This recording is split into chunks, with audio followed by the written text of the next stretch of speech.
ici, notre langage, c'est l'adoration. Aujourd'hui, tout là, qu'est-ce qui se passe en ce moment? Ici, le langage, ici, on parle, c'est l'adoration. Là, tout de suite, en ce moment. C'est l'adoration. Adorons seulement. Plutôt adorer. Adorons seulement. Je l'ai dit au début du culte. Peu importe la circonstance, la vie d'ailleurs. Et ça les mater, toi et l'amour. Adorer, kaka. Il y a un secret dans le désert. Le désert. Si tu passes par un désert, l'attitude à avoir dans le désert, c'est l'adoration. Et même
Mais maintenant, tu l'élèves avec des mots.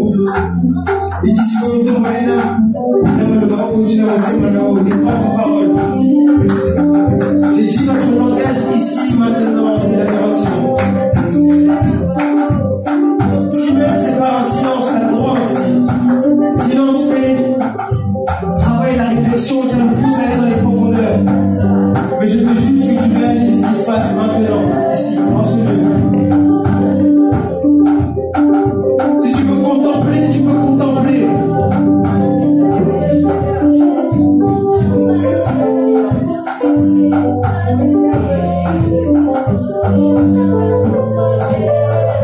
Jésus est élevé en ce lieu. Oui, Seigneur, tu es élevé en ce lieu. Parce que tu le mérites, Seigneur. Si ce n'est pas toi, c'est qui? Père. Je te félicite. Ici, Katoruta, Seigneur Jésus. Et si nous venons là où nous sommes aujourd'hui, car mon Dieu est élevé. En connaissance de cause. C'est pour ça que Père l'éternel, je dis pas ça, je vais lever sur la message. Je dis donner Seigneur, Seigneur. Reçois-les. Quand tu es déjà la possa d'ailleurs. On a besoin de toi, Seigneur. On a besoin de toi, Seigneur. Notre adoration, Père éternel, détermine aussi un besoin particulier dans notre cœur. De toi. De toi. De toi.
remercier Dieu pour le moment d'adoration que tu as eu.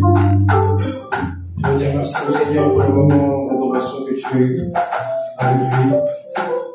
Je l'ai élevé comme il se doit, parce qu'il le mérite. Tu veux lui dire merci pour cela. Avant que nous passions une autre partie, prie. Dis merci à Dieu pour ce moment d'adoration que tu as passé. Dis merci au Seigneur.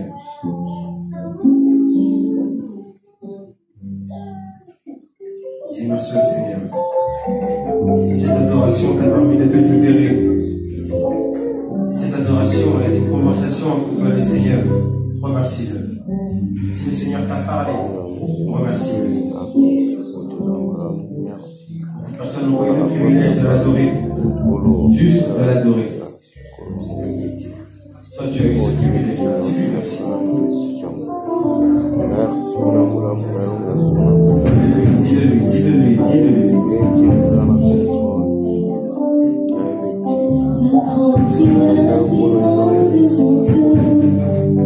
Gardez au ciel sur moi, fais de moi un vase pour ta gloire, et que ma vie ne chaque jour je mets à des terres pour t'offrir ma vie, sacrifice, comme le parfum des bonnes odeurs qui souffle à chaque étranger.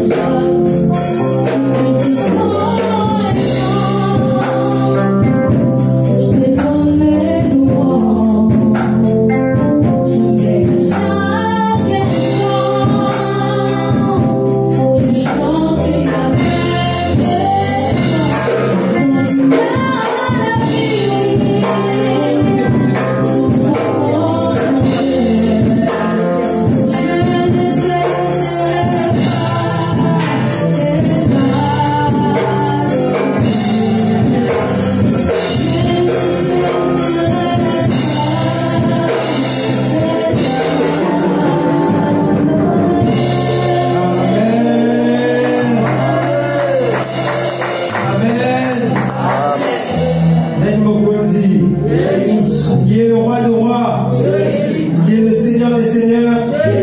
Est-ce qu'on peut acclamer pour le Seigneur, s'il vous plaît?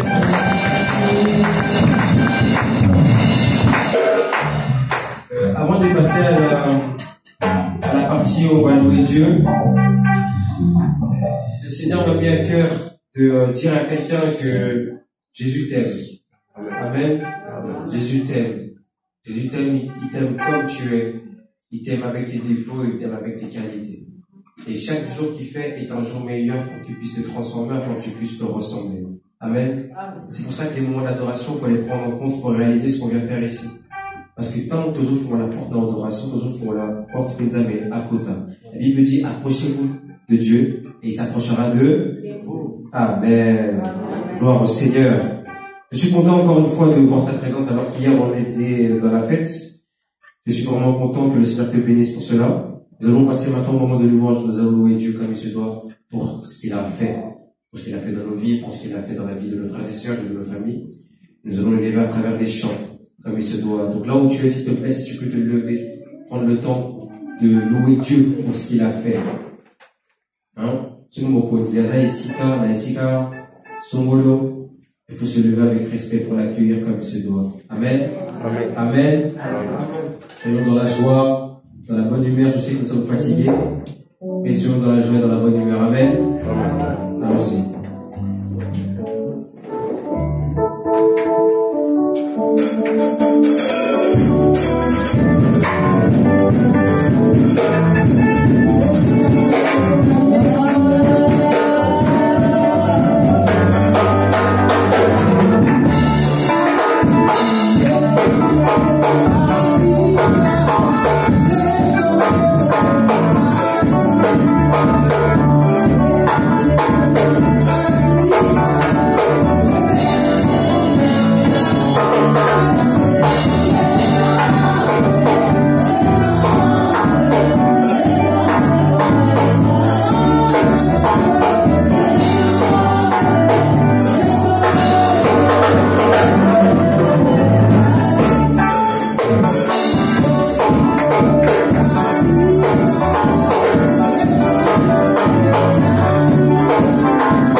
Ça va tout droit, tout droit, tout droit. Amen. Amen. Nous avons loué le Seigneur comme il fallait. Maintenant, nous allons passer au moment où nous allons entendre ses révélations, ses directives, sa parole qui va nourrir notre vie et afin que ça puisse nous faire grandir dans notre foi chrétienne. Amen. On va prier juste pendant au moins 30 secondes, juste pour remettre ce moment de la parole de Dieu entre les mains de Dieu et que le Saint-Esprit puisse guider le cœur de chacun et tout de toi puisse être totalement concentré pour recevoir ce que le Seigneur a pu préparer pour toi en cet après-midi et prier aussi pour l'oratrice de ce soir. Prions dans le nom du Seigneur pendant 30 secondes. Seigneur, je remets ce moment précieux, important, entre tes mains, Seigneur Jésus.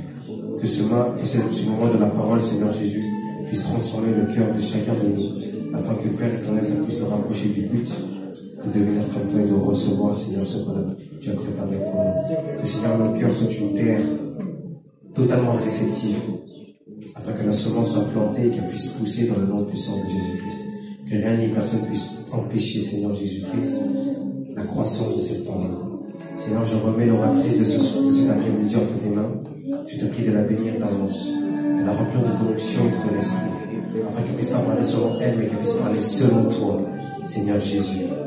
Qu'elle soit la factrice de ce que tu as pu préparer pour nous, et que tu puisses l'utiliser puissamment dans cet après-midi, dans le nom puissant de Jésus. Nous avons ainsi prié. Amen. Alors il y a un petit changement technique.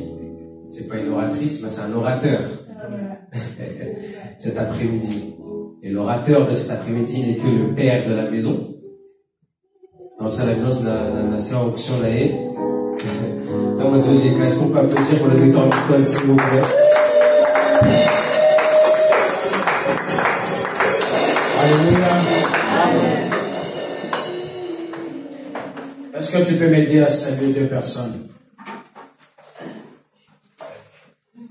Avec ou sans la personne qui devrait être à côté de toi, la parole de Dieu doit être annoncée. Amen. Nous comprenons la réalité, le pourquoi de ce livre. Et cela ne t'empêche pas d'annoncer la bonne nouvelle. Dieu est bon. Hier, nous avons célébré la vie de notre sœur Eliana. Donc, comme c'était, tous, nous avons bien vu comment on était vraiment dans la joie, nous avions beaucoup dansé et tout. Et la dernière personne est arrivée chez lui à 2h du matin. Et cette dernière personne nous avait l'idée. Amen. Amen. Que Dieu bénisse le serviteur de Dieu de cette église, que Dieu bénisse tous les fidèles pour la grâce que je récite de la direction de l'église, d'un changement de dernière minute pour que je puisse apporter la bonne nouvelle au peuple de Dieu. Aidez-moi à bien servir mon Dieu cet après-midi. Je ne vous demande pas beaucoup, mais je vous demande que l'attention soutenue. Je continue à parler de ce que j'avais commencé il y a cela quelques semaines. Je parle sur les types des offrandes. Et aujourd'hui, je vais avancer et je serai un peu technique pour montrer l'importance de l'offrande. Je vais parler aujourd'hui de offrandes. Nous avons, premier type, nous allons parler de, nous allons parler de la dîme. Et après, aujourd'hui, je vais parler sur les offrandes, deuxième partie. Mais j'avais sauté le dimanche dernier, je parlais de prémices. Je parlais de prémices, c'est quoi déjà, pour récapituler juste un peu. Première offrande, je parlais de la dîme. Et que la dîme, c'est une obligation. La dîme, c'est une obligation et la dîme a même un montant spécifique. Dieu a spécifié le montant de la dîme pour dire que quand nous payons, ce n'est pas quand nous donnons, mais quand nous payons la dîme, ça veut dire que Dieu nous l'impose. Vous allez me dire que non, la dîme c'est la loi. Je dis non.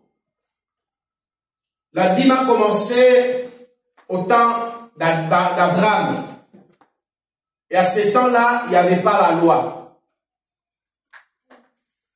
La loi a commencé par Moïse. Abraham et Moïse, c'est Abraham qui a commencé ou qui a vécu avant. Pour Moïse, Abraham c'est un patriarche. C'est un père. Donc dans la Bible, c'est Abraham, pardon, qui a commencé de payer sa dîme. Il a payé sa dîme de tout ce qu'il possédait. Et il a payé à un certain Melchisedec. Qui est Melchisedec? Dans la Bible, on ne nous parle pas de Melchisedec avant son rencontre avec Abraham. Et quand on décrit Melchisedec, c'est quelqu'un qui n'a pas d'origine. C'est quelqu'un qui vient de nulle part. C'est quelqu'un qui n'est pas voisin d'Abraham. C'est quelqu'un qui n'est pas de ville à côté. Et quand la Bible parle de Melchisedec, on parle de le roi de Salem. Et quand on parle du roi de Salem, on voit directement le roi de paix. Salem signifie paix. Et quand on parle de la paix, on voit directement un certain Jésus qui s'appelle le prince de paix. Ça veut dire que Melchisedec, c'est l'image ou la représentation de qui? De Jésus, et à ce temps-là, Dieu. Parce que Jésus est Dieu. Dans le Nouveau Testament, il était avant la création, donc depuis le commencement, il est Dieu. C'est lui-même Jésus qui nous parle, qui dira que avant qu'Abraham ne soit, moi, alléluia. Est-ce que c'est difficile à comprendre? Donc ça veut dire que Melchisedec, le roi de Salem, Melchisedec c'est qui? C'est Dieu. Et quelqu'un qu'après son passage, quelqu'un qu'après sa rencontre avec Abraham, personne ne l'a jamais vu avec cette identité de Melchisedec. Et Abraham a donné la dîme de tout ce qu'il possédait. Et la dîme, ce n'est pas autre chose que c'est 1/10. 1/10, c'est quoi? C'est le pourcentage de ce que tu as reçu, de ce que tu possèdes, de ce que tu as gagné comme bénéfice, de ce qui est ton salaire. Son 10%, c'est ça qu'on appelle 1/10, la dîme. C'est très important. Et quand Dieu parle, après avoir tout parlé de la dîme dans l'Ancien Testament, et pour conclure l'Ancien Testament, il apparaît encore dans le livre de Malachie, chapitre 3, verset 10, et la Bible là nous dira quoi? Si je commence par 7, 9, 8, 9 et tout, la Bible dit que nous sommes des voleurs. Nous volons Dieu et nous avons demandé encore à Dieu à qui avons-nous volé. Qu'est-ce que Dieu a dit? Vous m'avez volé par quoi? Des dîmes et des offrandes. Ça veut dire, rien ne se fait à l'église de tout ce qui est dîme, que c'est un péché, que ce n'est pas dans la parole, que c'est la loi. Et pour dire encore, quand Jésus arrive, Jésus est né au temps de la loi. Il est né au temps de la loi, mais il est venu apporter quoi? La grâce. Mais quand lui-même il dit que je ne suis pas venu pour faire quoi? Pour abolir la loi. Mais il est venu pour faire quoi? Pour l'accomplir. Donc ça veut dire que Jésus est l'accomplissement de la loi. Amen. Aidez-moi à bien parler. Et j'aimerais vraiment parler. Et je demande à mon maître, à mon code, parce que je sais, si je monte trop, aidez-moi à baisser parce que je veux qu'on parle. Je veux que j'enseigne. Je ne veux pas crier. Alors, dans le livre de Malachie, la Bible dit, apportez dans la maison des trésors. Quoi? Les offrandes et les dîmes. C'est très important. Je dis, c'est obligatoire. Et quand tu ne le fais pas, tu es voleur. Si je ne le fais pas, je suis voleur.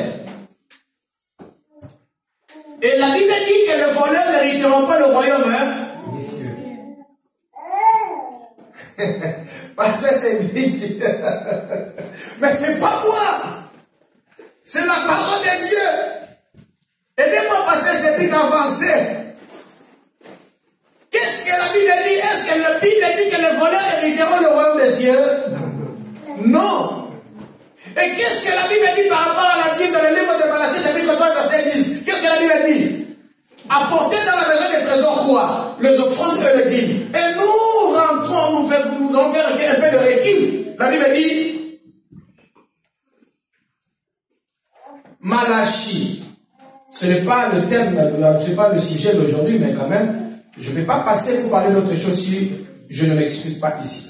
La Bible dit 7. Depuis le temps de vos pères, vous vous êtes écartés de mes ordonnances. Vous ne les avez point observées. Revenez à moi et je reviendrai vers vous. Dit l'Éternel des armées et vous dites en quoi devons-nous revenir? Ça c'est 7. Alors, Dieu voulait nous dire tout simplement, vos pères ont oublié de payer leurs dîmes et d'apporter leurs offrandes. Vos pères ont coupé ces cordons. Vos pères ont oublié l'alliance. Vos pères n'ont pas observé à la parole de Dieu. Oh! Si nous voulons prospérer, qu'est-ce que Josué nous dit? Que ce livre de la loi ne s'éloigne pas de ta bouche. Méditez-le jour et nuit. Enfin quoi? Afin que tu puisses réussir. Afin que tu puisses premièrement agir conformément aux Écritures. Et si tu veux prospérer dans tes affaires, la Bible dit c'est alors que tu réussiras et c'est alors que tu prospéreras. Et Dieu dit, si nous gardons fermement ces ordonnances, si nous gardons fermement ces prescrits, il sera avec nous, il sera notre Dieu et nous serons son peuple. Il sera notre Père et nous serons ses fils. Parlons de fils, pas de l'enfant. Alors, ici la Bible dit, vous avez, depuis le temps de votre Père, vous êtes écartés de mes ordonnances. Ça veut dire que nous avons donné le dos aux ordonnances de Dieu. Les ordonnances sont des écrits. Les ordonnances sont de lois. Les ordonnances aussi sont des ordres établis. Vous ne l'avez point observé. Revenez. Dieu nous appelle à revenir vers lui. Dieu nous fait appel cet après-midi, chers enfants de Dieu. Il nous fait appel de revenir à la raison, de revenir à l'observance de la parole de Dieu, de ses ordonnances. Et après, oui, il dit, dans les dernières parties des 7, l'homme est arrogant. C'est ça le problème de l'homme. L'homme ne reconnaît pas facilement ses erreurs, mais l'homme présente à Dieu son arrogance et il demande, en quoi devons-nous revenir? La Bible dit, si mon peuple, c'est qui est invoqué mon nom, s'il prie et cherche ma face, et si se détourne de ces mauvaises voies, qu'est-ce que Dieu va faire? Dieu va les écouter depuis quoi? Depuis son trône. et il guérira son pays. Mais si nous ne revenons pas à Dieu, chers enfants de Dieu, chers chrétiens, fidèles de cette église qui vous appelle, si nous ne revenons pas à notre Dieu, Dieu ne guérira pas aussi nos poches. Dieu ne guérira pas aussi nos travails. Nos travails sont tous malades. Nos maisons, nos poches sont trouées. Et parce que nous n'avons pas observé aux ordonnances de Dieu, la Bible dit, nous prenons nos richesses, nous les mettons dans des poches trouées. Dans des poches trouées. Oui. Un homme trompe-t-il comme trompé et dit, à quoi t'as trompé? Les dîmes et les offrandes, dit l'Éternel. Vous êtes trompé par, vous êtes frappé par la malédiction. Ah, ici, ça m'interpelle. Ici, ça m'interpelle. La Bible dit, nous sommes frappés par la malédiction. Pourquoi? Parce que nous avons oublié de bonnes choses. Parce que nous avons oublié de rester dans les bons côtés de l'histoire, dans les bons côtés de la vérité, dans les bons côtés de la parole. Nous avons oublié, et la Bible dit que nous sommes frappés de la malédiction. Avant ça, quand nous avons questionné Dieu, à quoi t'avons-nous volé? Dieu s'est exprimé, il nous a donné ses preuves, que vous m'avez volé les offrandes et les dîmes. Mais au lieu que l'homme soit humble, au lieu que l'homme s'humilie devant Dieu, prie et cherche la face de Dieu, l'homme commence à interroger Dieu et Dieu a donné ses épreuves. Il a dit, à cause de cela, vous êtes frappés par la malédiction. Et vous me trompez la nation tout entière. Apportez à la maison du trésor. Maintenant, c'est la solution. Parce que nous sommes frappés par la malédiction. Parce que Dieu n'aime pas le pécheur mère. Parce que Dieu n'aime pas que son fils souffre. Il porte toujours, c'est ça qui manque dans ce monde. C'est ça qui manque, par exemple, dans la politique. Quand vous critiquez, vous ne proposez pas de pistes de solutions. Mais ici, Dieu nous dit que vous êtes frappés par la malédiction. Mais parce qu'il ne veut pas vous voir être maudit et demeurer maudit, il vient, il propose la solution. Quelle est la piste de solution? Il nous a dit maintenant, apportez dans la maison du trésor les offrandes, toutes les dîmes, afin qu'il y ait de la nourriture dans ma maison. Mettez-moi de sorte à le prêtre, dit l'Éternel des armées, et vous verrez si je n'ouvre pas pour vous les écluses du ciel. Et je ne répands sur vous, je ne répands pas sur vous la bénédiction en abondance. Avant 10, dans 9, qu'est-ce que la Bible dit? Nous étions frappés par la malédiction. Maintenant, la piste de la solution, c'est quoi? Si nous comprenions la parole de Dieu et nous disons, ah ouais, nous sommes tombés dans le piège, maintenant, nous allons apporter nos dîmes, nos offrandes à Dieu. Quelle est la solution? Quelle est la réponse de Dieu par rapport à ça? La Bible dit, il nous fera quoi? Il nous bénira, il nous donnera de bénédictions.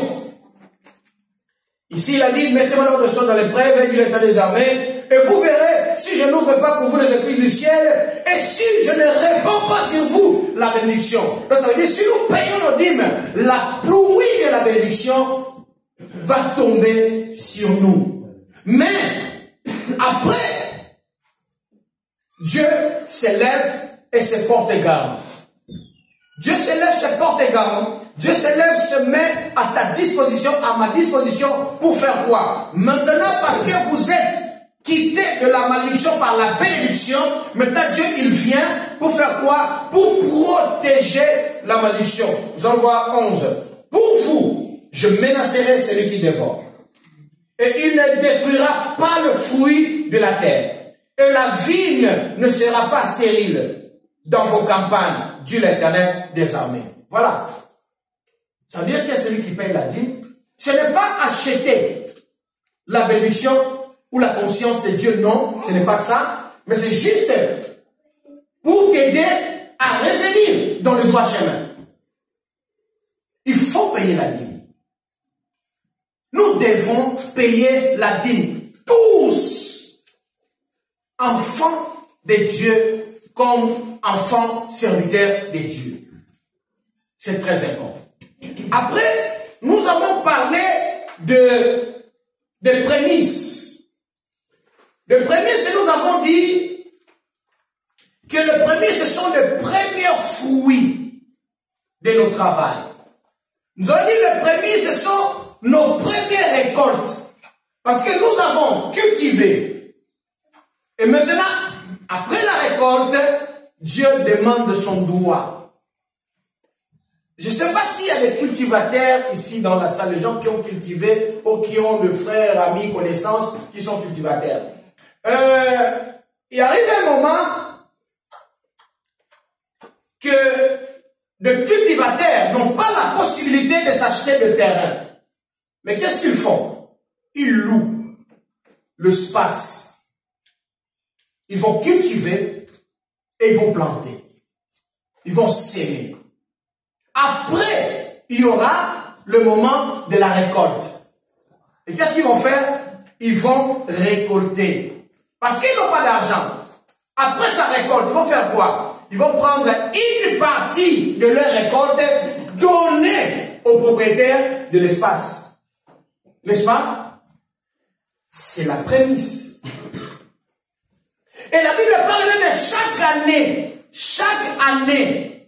Nous avons lu le livre de Proverbes, chapitre 3, verset 9, le dimanche dernier, que chaque année, on doit le faire. Ça veut dire, chaque travail,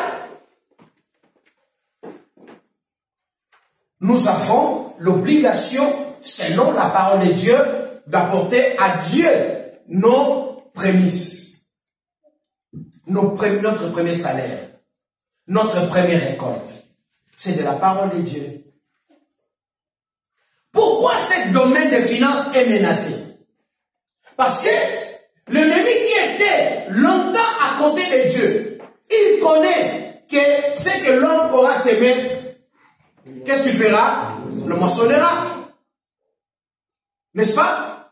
Donc il connaît, il était avec Dieu, il a partagé des choses pareilles avec Dieu. Et maintenant, quand il est descendu, quand il est déchu, quand il est chassé de là, il est venu pour troubler le plan de Dieu dans la vie de l'homme. Parce qu'il ne peut pas détruire à partir de là, mais il descend pour détruire à partir d'ici. Pourquoi? La Bible dit, Dieu nous a donné le pouvoir, de ce que nous allons lier ici sur la terre, sera lié aussi, c'est la parole de Dieu. Ça veut dire, quand nous détruisons ici, au ciel aussi est détruit. Quand nous détruisons les plans de Dieu sur la terre, quand nous détruisons les plans de Dieu dans ta vie ici sur la terre, ça veut dire tu ordonnes directement au ciel de fermer aussi.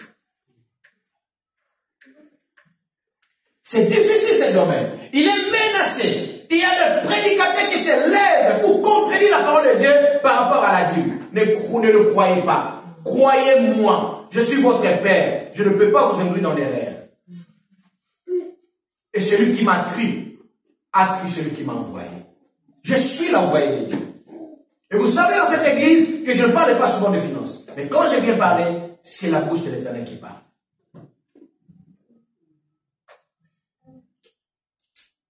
Alors,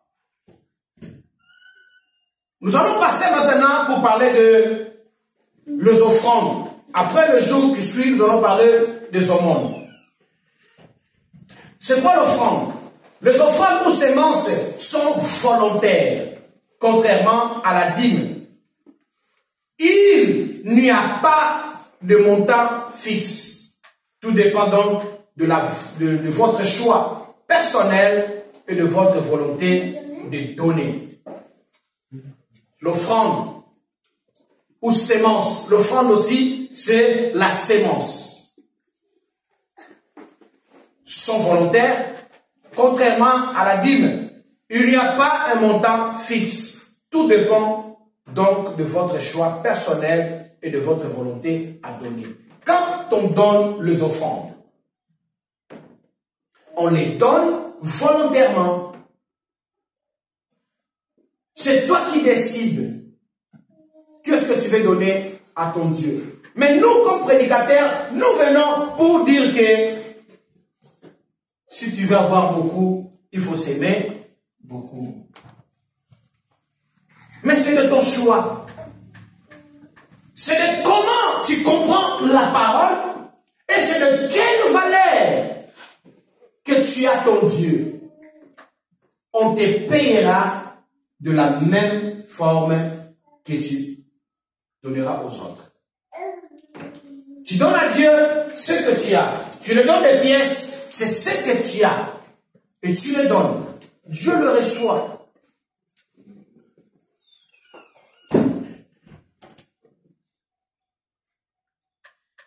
Luc, chapitre 6, verset 38.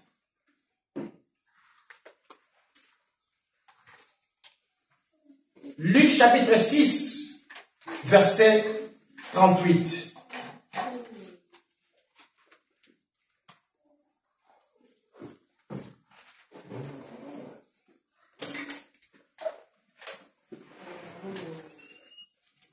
Nous allons lire la parole de Dieu. C'est la première lecture. Oui. Luc chapitre 6, verset 38. J'ai déjà écouté, quelqu'un l'a cité là-bas dans la salle. Au nom du Seigneur. Amen. Donnez et il vous sera donné. On versera dans votre sein une bonne mesure.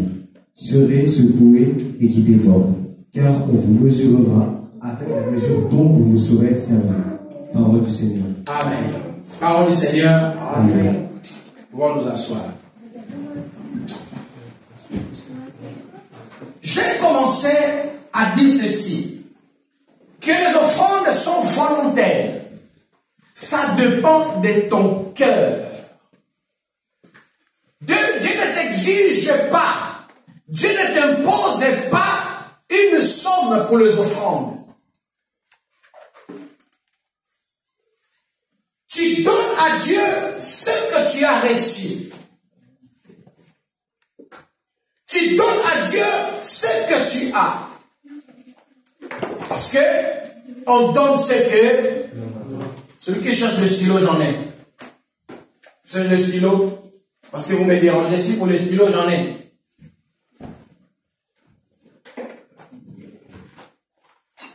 La Bible dit qu'on donne ce qu'on a. Mais, sache-le, que de la mesure dont tu mesureras, c'est de cette même mesure qu'on te mesurera. C'est la parole de Dieu.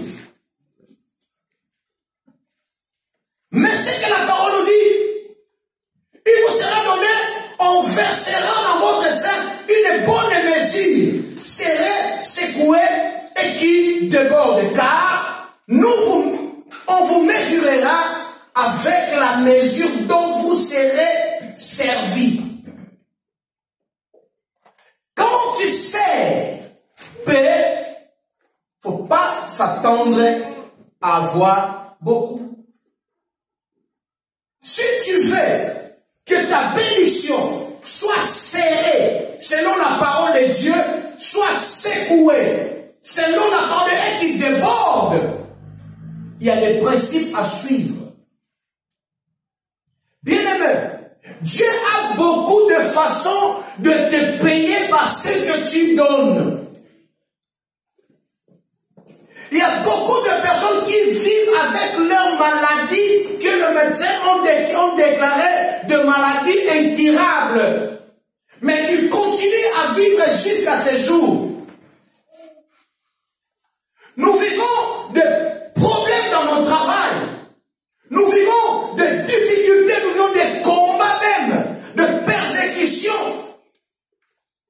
Dans nos lieux de travail, nous connaissons nos problèmes, nos soucis, nos statuts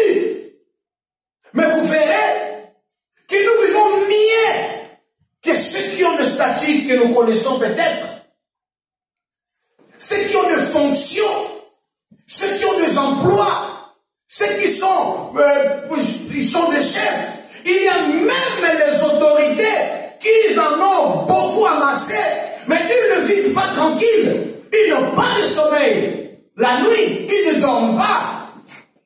Mais nous, avec rien, nous dormons en paix. Même les médecins ont déclaré de maladies incurables, mais il y a des moments que les médecins sont étonnés de qu'est-ce qui s'est passé, comment le mois dernier tu es venu avec des résultats positifs, mais ce mois tu viens avec des résultats négatifs. Ce sont des réponses, ce sont des mesures secouées, ce sont des mesures qui débordent.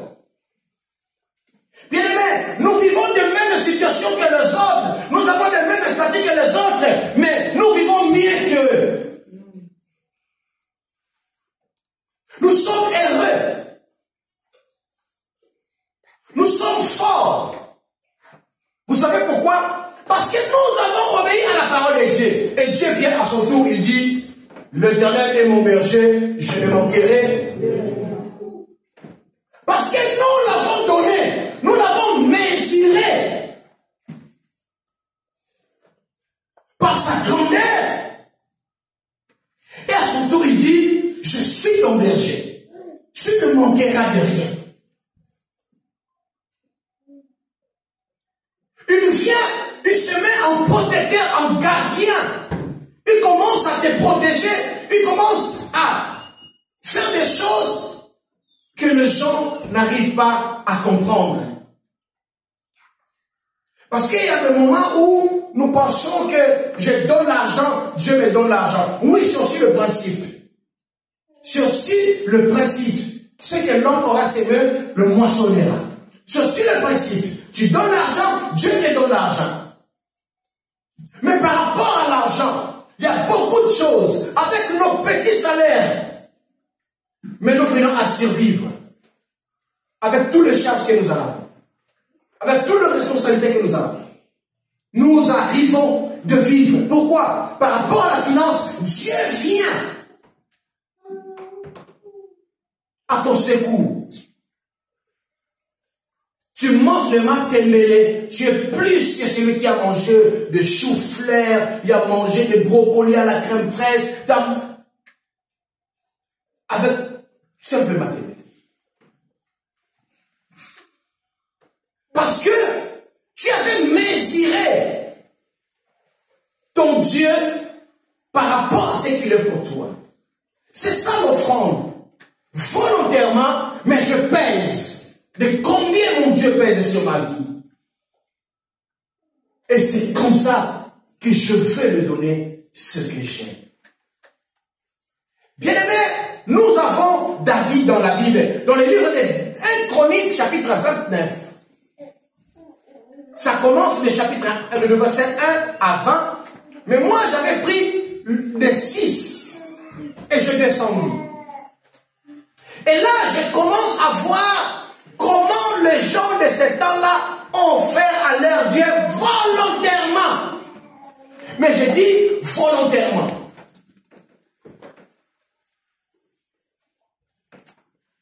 Les gens de ce temps-là ont offert à Dieu volontairement selon le principe des offrandes. Mais quand je regarde ce qu'ils ont donné, ça m'a fait de chair de poule. Et je passais même à calculer. Ce n'est pas facile à calculer de mesure de temps de ce temps-là à la réalité de l'euro. Mais j'ai essayé de faire. Les mathématiciens vont me dire après s'il y a quelques erreurs. Bon, je ne suis pas mathématicien, moi je suis théologien, je suis pasteur et je suis ce que je suis. 1 Chronique.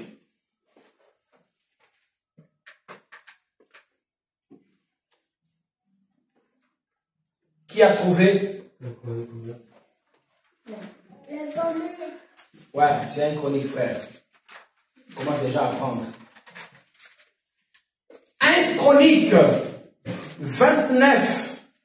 Nous allons commencer de 6, mais l'histoire commence de 1. Oui, écrit. 6 jusqu'à combien? Tu descends, je te dirai. 1 Chroniques chapitre 29, verset 6. Je le nom du Seigneur. Amen. Les chefs des maisons paternelles. Le chef de maison paternelle, donc le parent, le responsable de la maison. Les chefs des tribus d'Israël. Le chef des tribus d'Israël, parce qu'il y en avait 12. Et chaque tribu était représentée par une personne, un chef, un responsable des tribus. Les chefs de milliers et de centaines. Il était établi, ça commençait par Moïse. Moïse avait établi des leaders, des responsables des 1000, des 100, des 50, des 10. Et les intendants du roi firent intendants, le protocole du roi, firent volontairement des offrandes. Firent volontairement des offrandes. Ils donnèrent pour le service de la maison de Dieu. Ils donnèrent pour le service de la maison de Dieu 5000 talents d'or. 5000 talents d'or. Or, l'or, le talent d'or signifie pièce d'or. Aujourd'hui, un talent d'or mesuré par euro mesurable coûtait. Aujourd'hui, c'est 0,004944. Nous allons le multiplier par 5000. Continuez. 5000 talents d'or, 10 000 darics. Le daric représente pièce d'or, oui, ça que je viens de l'expliquer. Un daric représente une pièce d'or. Et le pièce d'or, c'est ça que je calculais par talent en euros et j'ai donné le résultat. On continue. 10 000 talents d'or. 10 000 talents d'or. Le talent équivaut à 6 000 deniers. Et 6 000 deniers en euros, c'est 0,0162 en moyenne. Parce qu'il y a la hausse, à la baisse, et ça c'est le moyen. 18 000 talents d'airain. Aïe. 18 000 talents d'airain. Et là, je ne vais pas calculer là. Je ne vais pas arriver là-bas pour calculer. Maintenant, et 100 000 talents de fer. 100 000 talents de fer. Alors, nous allons calculer les talents. Talent égale à 6 000 deniers. 6 000 deniers fois 100 000. Le prix actuel. Et après, tu vas calculer. Tu verras combien les gens de ces temps-là ont apporté volontairement à la maison de Dieu. Continue.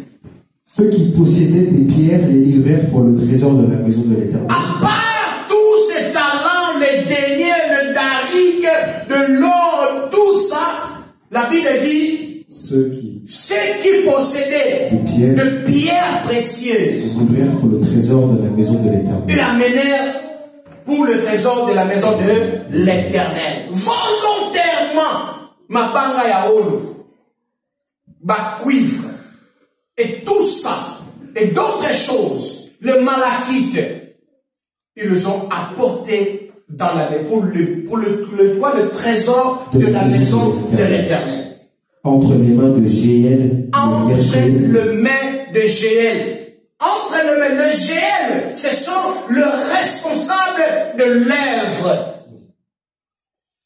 Le peuple se réjouit. Et c'est pas différent du temps du Nouveau Testament, les apôtres. La Bible dit que les gens, les fidèles, les chrétiens, vendèrent tout ce qu'ils possédaient, ils l'amenèrent au pied des apôtres. C'était volontairement.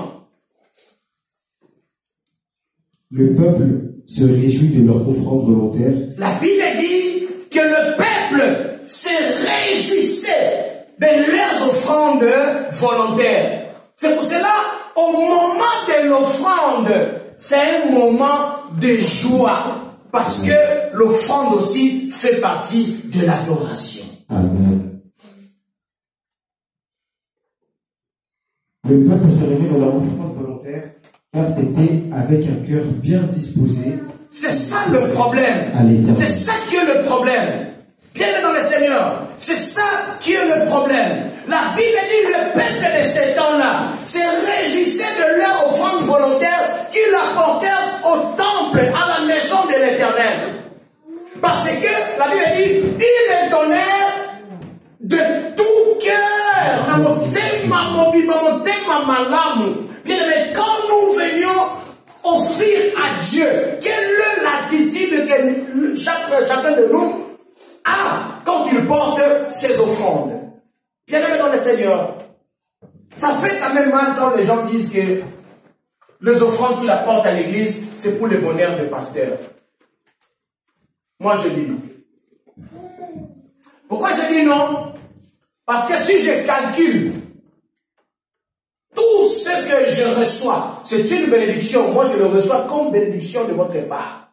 Parce que vous avez pensé à votre Père. Quand vous posez ici les offrandes, je vais prendre de tout un an, de toute une année, du 1er janvier au 31 décembre, sans les toucher, je le mets à côté, j'économise, je stocke et tout, et tout, et tout. Le 31 décembre, si je l'ouvre, ça ne va pas arriver 1 000 €. Ça ne va pas arriver 1 000 €. Mais quand je touche mon salaire, alléluia. Mais le peuple de ces temps-là donnait de tout cœur. Et quand ils donnaient, ils réjouissaient. Ils étaient dans la joie, animés de bonne foi, quand ils portèrent leurs offrandes volontaires à Dieu. Continuez. Le peuple se réjouit de leur offrande volontaire, car c'est avec un cœur bien disposé. Avec un cœur bien disposé qu'il apportait. Et le roi David en eut aussi une grande joie. Et le roi David, comme le pasteur aujourd'hui, était aussi, ou avait aussi de grandes joie. Quand il voit son peuple offrir à Dieu volontairement, avec joie, avec enthousiasme, en chantant et en dansant, en adorant Dieu. Par rapport aux offrandes, le roi David se levait et aussi se mettait dans la même ambiance. Et ensuite, dans le verset 10, David bénit l'Éternel en présence de toute l'assemblée. Il dit, béni sois-tu d'éternité en éternité. Ouais. Éternel Dieu de notre Père Israël. À toi, Éternel, la grandeur, la force et la magnificence. À cause des offrandes, à cause de l'offrande volontaire, à cause de la bonne foi, à cause de la joie et de l'adoration, de l'attitude de cœur que le peuple offrait à Dieu, cela a donné un psaume à David, un chant à David. Et il a commencé à adorer. Ça, c'est l'adoration.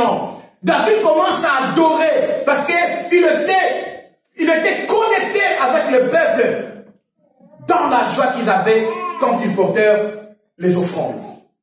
À toi, Éternel, la grandeur, la force et la À toi, l'Éternel, la grandeur, la force et la justice. L'éternité et la gloire, car tout ce qui est au ciel et sur la terre t'appartient. Oui. À toi, Éternel, le règne, car tu t'élèves souverainement au-dessus de tout. Yes. C'est de toi que viennent la richesse et la gloire. C'est toi qui domines sur tout. C'est dans ta main que sont la force et la puissance. Et c'est ta main qui a le pouvoir d'agrandir et d'affermir toutes choses. Maintenant, ô Dieu, nous te louons et nous célébrons ton nom glorieux. Yes. Car qui suis-je et qui est mon peuple pour que nous puissions te faire volontairement ces offrandes? Voilà. Tout vient de toi et nous recevons de ta main ce que nous t'offrons. Nous sommes devant toi, des étrangers. Papa, tout vient de toi et nous recevons de ta main ce que nous t'offrons. Pause. David l'a reconnu. Il a dit, qui sommes-nous pour t'apporter de telles offrandes avec une bonne disposition de cœur? Qui sommes-nous, ô Dieu, pour t'offrir de telle sorte? Et il a dit, ce que nous t'offrons, ça ne vient pas de nous, mais ça vient de toi-même. Bien-aimé, ce n'est pas ton argent. Quand on donne à Dieu, ce n'est pas à toi. C'est pour cela, moi je dis en lingala que ça sonne bien, ça sonne un peu bien, selon ce que je veux dire. Qui paie au Kabelanzambe dans la salle? Qui? Qu'est-ce que tu as au Kabelanzambe? Quoi? Quoi? Oh, que tu peux offrir à Dieu, donner comme un cadeau à Dieu. Bien-aimé, tout ce que nous donnons à Dieu, ce n'est pas le donner, c'est de le rendre ce que lui-même nous a donné. C'est à lui. C'est pour cela en lingala, on utilise le terme, on dit mbisi, oyo, awutaka. Nous donnons à Dieu ce que nous recevons de lui-même. Mais parce que nous le rendons, il faut que nous le fassions de bon cœur. C'est ça ce que je voulais que l'Église apprenne. Qu'on doit le faire de tout cœur. On doit le faire de tout cœur. Les offrandes sont généralement données à la source de votre croissance spirituelle. Qu'il s'agisse de votre église, de votre chef spirituel ou responsable spirituel, ou de quelqu'un qui nourrit votre âme. Bien-aimé, qui nourrit ton âme? Les offrandes que nous faisons à Dieu, ça doit être bien dans le Seigneur, selon notre croissance spirituelle. C'est là. Quand une église comprend mieux Dieu, c'est une église qui n'a pas de problèmes financiers. C'est une église qui n'aura pas de problèmes financiers parce qu'ils ont compris Dieu. Ils ont compris la grandeur de Dieu. Bien-aimé, Ananias et Saphira, ils ont offert à leur Dieu. C'était volontaire. Ils ont décidé volontairement donner à Dieu ce qu'ils avaient reçu de Dieu lui-même. Mais il manquait quelque chose. Ils ne l'ont pas fait de bon cœur. Il manquait la disposition de cœur.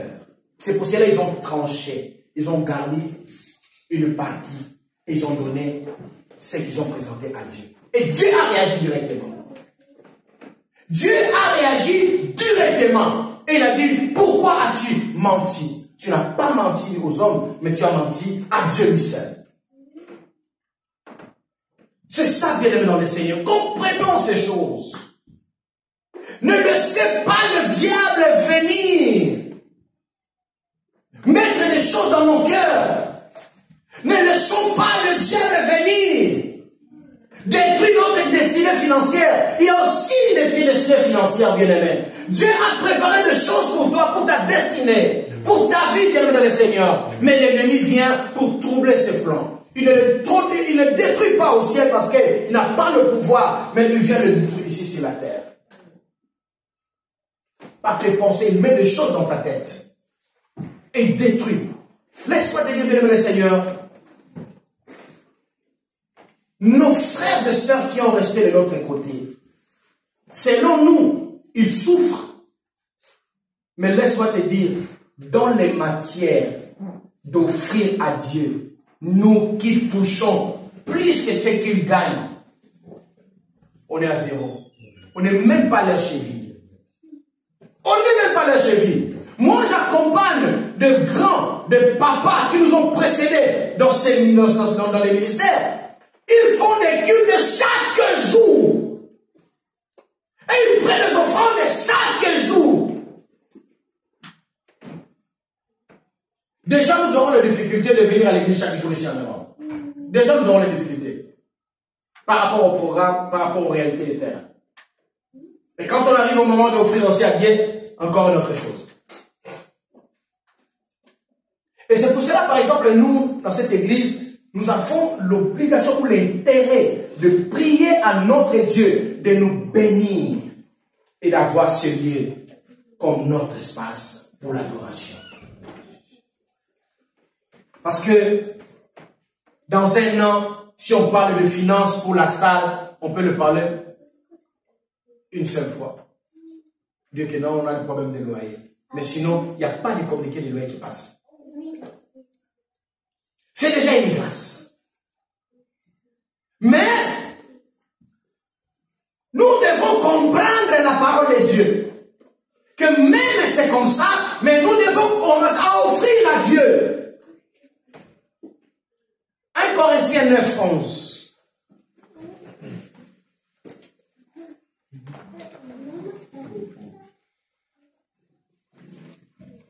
Corinthiens 9, 11. chapitre 9, verset 11. J'ai le nom du Seigneur. Amen. Si nous avons semé parmi vous les biens spirituels, est-ce une grosse affaire si nous moissonnons vos biens temporels? La Bible dit, si nous avons sémé sur vous ce qui est spirituel, est-ce que nous ne pouvons pas récolter de vous ce qui est temporel ou de bien matériel? Et quand on arrive là-bas, on parle des offrandes pour le serviteur. C'est en lien avec Galates chapitre 6, verset 6. Ici, c'est l'apôtre Paul qui le parle. C'est l'apôtre Paul qui le dit. C'est un droit pour le sacerdoce. Ça fait partie aussi des offrandes volontaires. C'est pour cela ici, on a dit que l'offrande est également donnée à la source de votre croissance. Quand tu grandis dans la foi, c'est ainsi que tu dois aussi comprendre cette matière. Est-ce que bien-aimé, si on enlève l'argent, est-ce qu'on aura l'œuvre de Dieu? Moi je dis non. Moi je dis non. Pourquoi? On commence d'abord par la Bible. S'il n'y a pas d'argent, il n'y aura pas la Bible. Parce que la Bible est tirée des originaux. Et ces originaux, on peut trouver quelques parties de ces originaux en Israël, à la source, en Grèce, peut-être aussi en Turquie. On peut trouver ces rouleaux. Mais bien aimé dans le Seigneur, si on amène des rouleaux ici à l'église, qui va lire hébreu ici? Qui va lire araméen? Qui va lire grec?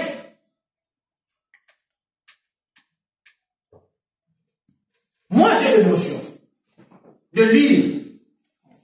C'est pour ma compréhension et pour la traduction pour arriver à vous prêcher la parole de Dieu. Pour l'exégèse, pour l'héménétique et l'homénétique. Mais pas tout le monde. Mais parce qu'il faut avoir l'argent pour traduire, pour imprimer de Bibles. Et c'est pour cela que nous avons des Bibles à disposition. Si nous n'avons pas l'argent, il n'y aura pas de missionnaires. Parce que la mission se fait avec des pieds qui marchent, la mission se fait avec des genoux qui prient, la mission se fait avec le mec qui donne. Et s'il n'y a pas de mec qui donne, comment les pieds vont marcher pour aller annoncer la bonne nouvelle, faire la mission? S'il n'y a pas de mec qui donne, comment il y aura des genoux qui prient? Parce qu'ils vont gêner, ils vont prier, à la fin, ils auront besoin de quelque chose pour se nourrir. Ils auront besoin de boire de l'eau, ils auront besoin de boire du lait.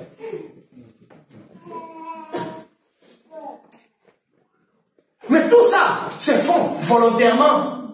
Il y a des appels de fonds qui se font. Il y a des bailleurs de fonds chrétiens qui mettent en disposition des missionnaires leurs argent. Il y a des bailleurs de fonds, il y a des appels de fonds dans les églises pour soutenir la mission, pour soutenir le traducteur de la Bible. Et aussi, à notre époque, nous avons déjà la Bible à disposition, mais nous avons besoin d'espace pour faire le travail et pour bien le faire. C'est ça, bien-aimé dans le Seigneur. C'est très important.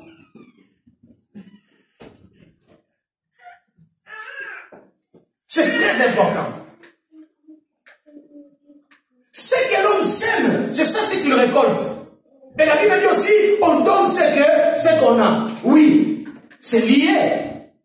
à l'offrande volontaire. Ce que tu as, c'est ce que tu vas donner. Tu donneras plus si tu as plus. Et je fais un témoignage. Je l'ai déjà fait ici, mais je vais encore le refaire. Par rapport à l'homme d'affaires Colgate. Je crois que les hommes de Dieu ont connaissance de cet homme de Dieu, de ces chrétiens, hommes d'affaires Colgate. Colgate était travailleur chez les autres. Il travaillait chez Pepsodent. Et après, avec son salaire, il a commencé d'investir dans l'œuvre de Dieu. Il était respectueux de la dîme. Avec son salaire, il donnait les offrandes volontaires. Il donnait de la dîme. Il faisait des aumônes. Il aidait de pauvres. Et la Bible dit qu'il y avait un moment que lui-même a commencé son affaire dans le même domaine parce que c'est le domaine qu'il maîtrisait. Il a commencé par les dentifrices normales, pas qu'on appelle en portugais pasta de dente, habitué d'appeler Pepsodent parce que les Pepsodent c'est pas quoi, c'est les marques. Mais il a commencé de faire ça. Et aujourd'hui, Colgate est dans tout ce qui est soins corporels.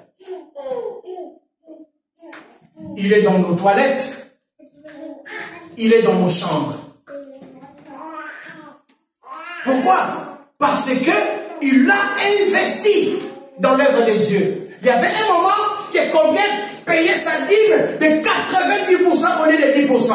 Il restait avec 10%, il donnait 90%.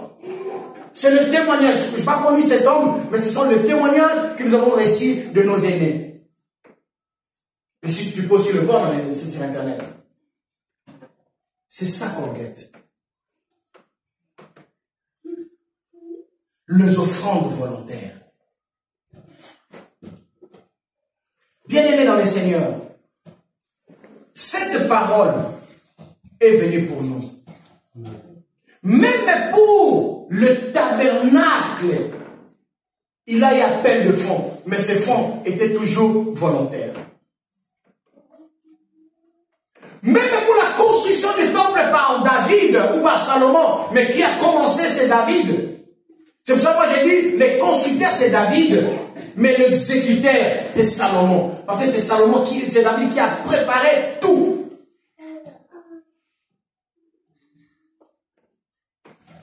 Même pour le temple, les gens ont donné volontairement. Et les gens étaient enthousiastes. Étaient dans la joie. Quand on parlait en Israël, quand on parlait des offrandes, les gens qui connaissaient la puissance de l'offrande, la Bible dit, donc nous venons de le lire, frère Christopher Ali, il a dit que les gens étaient dans la joie. Leur joie était dans les moments des offrandes, des données. Et la Bible dit, cette joie du peuple a contaminé le roi David. Et par là que le roi David a créé ce psaume. Le roi David a commencé à adorer Dieu. Le moment de l'adoration. Tu peux adorer Dieu avec tes paroles. Tu peux adorer Dieu avec des chansons. Mais tu peux aussi adorer Dieu avec tes finances. Amen. Tu peux adorer aussi Dieu avec tes biens. Bien, mais n'hésitez pas. Quand le Saint-Esprit te convainc de donner à Dieu, de donner une bonne offrande, de donner aux hommes de Dieu, de payer la dîme, de faire des dons, bien aimé, n'hésitez pas. N'hésitez pas. Même aider le pauvre, aider le veuve et les orphelins, ça fait partie des offrandes volontaires. Je vais vous choquer maintenant pour conclure la prédication. Pasteur Morena en Angola, elle soutient des orphelins. 2 orphelins. Il paye pour eux leur scolarité. Elle ne connaît pas, mais je le dis maintenant là. Et elle aura le rapport peut-être à partir de demain. C'est moi qui l'accompagne. Papa et maman sont morts. Ils sont partis. L'ami de papa a récupéré les enfants. Pas la famille, mais l'ami de papa a récupéré les enfants de son ami.